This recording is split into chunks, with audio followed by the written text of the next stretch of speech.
My name is Michelle Lewis. Some of you may know me as Michelle Francis. Hi, Paul. How are you?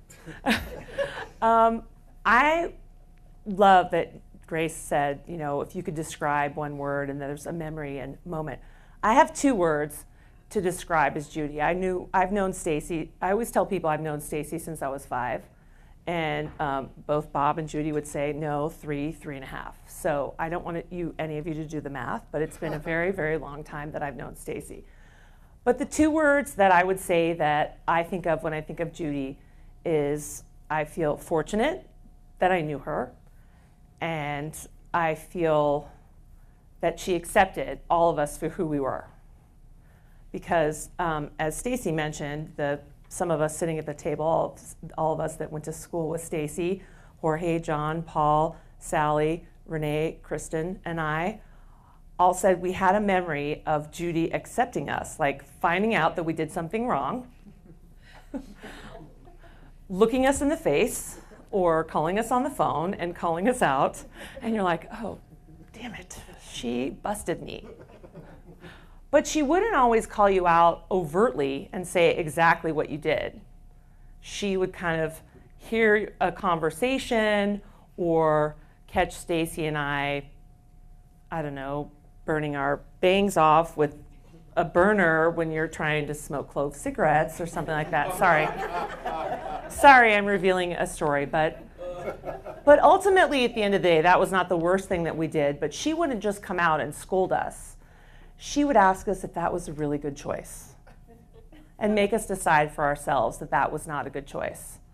But she always laughed with us. She always celebrated with us. And having known Stacy for so many years, I've been through a lot with her. And so I've been able to celebrate a lot of great moments with Judy and with Stacy. And I've also heard these snide comments that come out sideways from Judy when she doesn't like what Stacy's done or the choices that she's made. But I know that we all agreed at this table over here in particular that we feel really fortunate, we feel really lucky that we knew Judy and that we all had really great parents. I know all the parents of the people that I'm referring to, and we all had really great parents.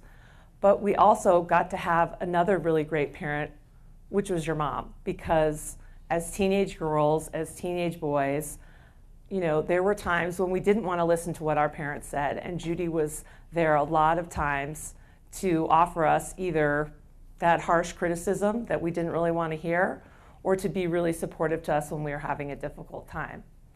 So knowing Barry, knowing Stacy as well as I do, I'm not surprised that they're the amazing people that they are.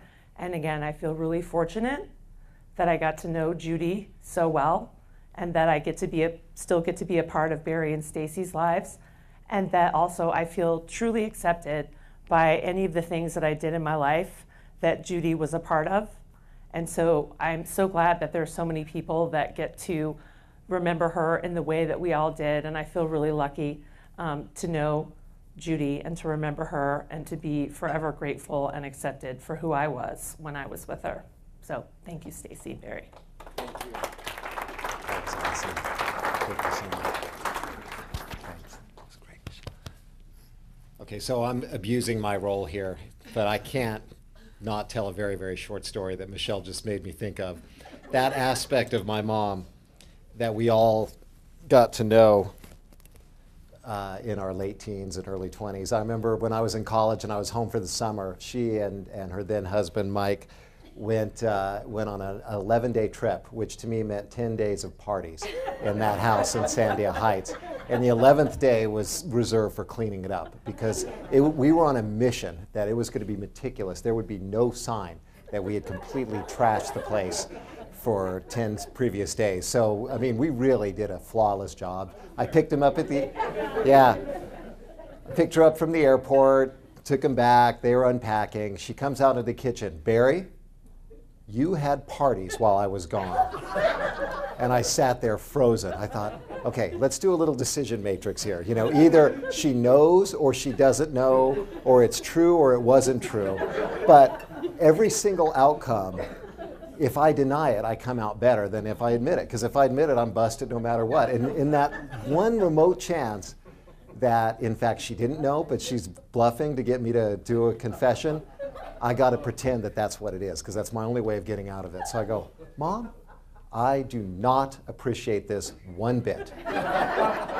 You're trying to get me to admit that I had a party, and I'm not going to do it because I didn't. And I do not appreciate this little trick that you're trying. And she stared at me and she said, okay.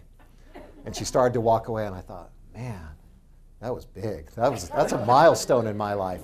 But then I started thinking about it. I said, well, wait. So she really did try to trick me into a confession. Now I'm pissed. So I came back and said, you know what, Mom? I do not appreciate. She cut me off and she said, Barry, don't push your luck. So, anyway, that's her. Okay. Who's next?